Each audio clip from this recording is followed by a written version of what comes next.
Welcome back.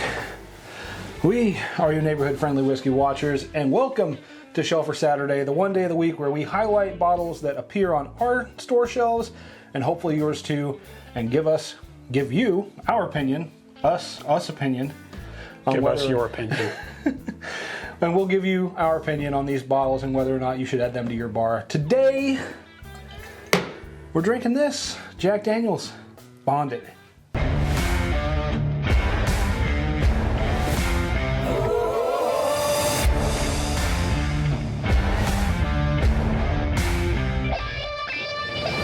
Jack Daniel's Bonded Tennessee Whiskey, aged in select barrels for added depth and character.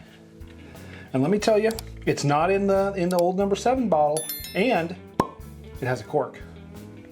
It's nice to see from Jack Daniel's. So, hopefully we're on to something here. Monday we reviewed the Angel's Cask Strength Bottled in Bond. So I decided to kind of keep with the trend and went with a bonded whiskey for this one. Very nice. So, let's get to it, shall we? So this is just a nice, rich amber. It's a little bit darker than that Angel's Envy was. Again, like I'm thinking like almost like Jurassic Park. I use that so much. I will use that movie reference every time. I'll probably put a little picture of it up somewhere. But yeah, this is kind of like that Jurassic Park amber. It just doesn't have a mosquito in it. Yet. Sit it around for a while and it just might happen. It is the middle of July. It is the middle of July in southern Indiana, so, you know, sit it out for a while and you might have a drunk mosquito. So, anyway, the color on this is actually beautiful, and it is, again, clinging to the glass. I mean, I put it way up there. It's up there. Can you take me higher? Wow. Smell that and think French Toast Crunch. Oh, I was already thinking it before you finished the thread. Yeah, it's like French Toast Crunch, like sugar maple. I think it's that the sugar maple charcoal. Mm-hmm. A little bit of that influence. Got that CT Crunch in my cup. Oh my gosh, it's so sweet. It's like a breakfast cereal. One of the good ones. Oh man, little back end of like oak, maybe some like sweet pipe tobacco, not like cigar tobacco, like that good pipe tobacco that you go to the store. The one you can only imagine that Bilbo Baggins just sitting on his French porch when Gandalf walks up and is like.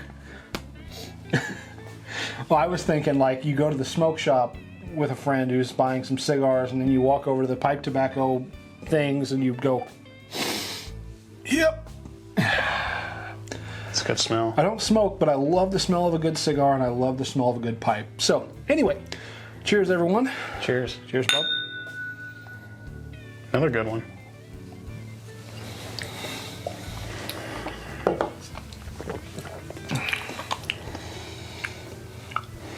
It's like watered down CT Crunch. But it has that hybrid weird funk to me of like the old number 7. Mm-hmm. It's kind of like a hybrid. You get CT Crunch, but then you get old number 7. Like you're making a stiff eggnog and decided, you know what would go good with this?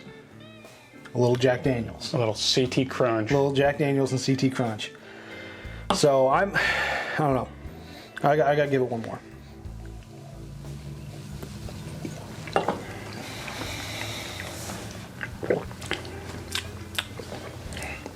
You know, that pretty much sums it up. Good, not great, but good. So this, back in the day, I don't remember what year, I think it was like 2021, 2020, when this hit. This won Whiskey Advocate's Whiskey of the Year. Not a lot going on that year. And 2020 actually wasn't a bad year for whiskey. We just didn't get out and go hunt it.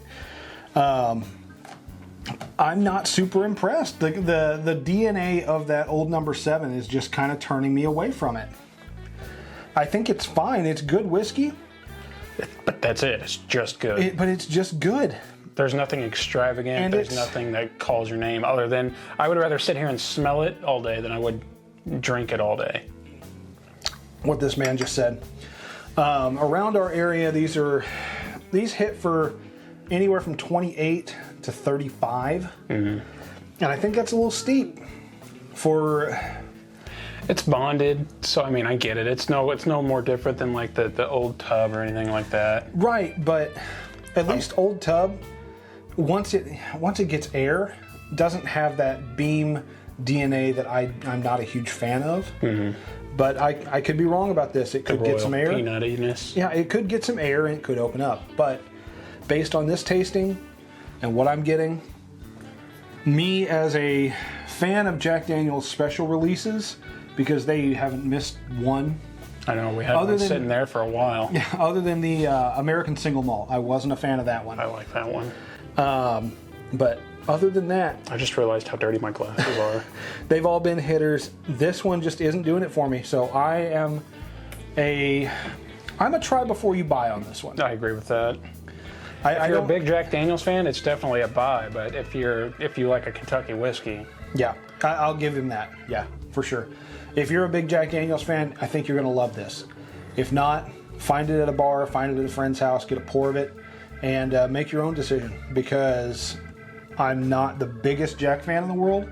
I'm not. I just know that their older whiskeys are really something special. When I was younger, I didn't drink whiskey. I drank vodka and beer and rum. Yeah. So anyway, thank you for joining us. This has been Shell for Saturday. We hope this was insightful. If you enjoy the content and you want to support us, go down below, hit that like and subscribe button. It keeps us motivated, keeps us going, and we love you all the more for it. And until we drink again, I want to remind you, well, we want to remind you, for that matter, to share a pour with your friends and family. Because just like the movie, sorry, I was zoned out. Zoned out there for a sec. Memories don't make themselves, guys. Cheers. Cheers. That was a better one.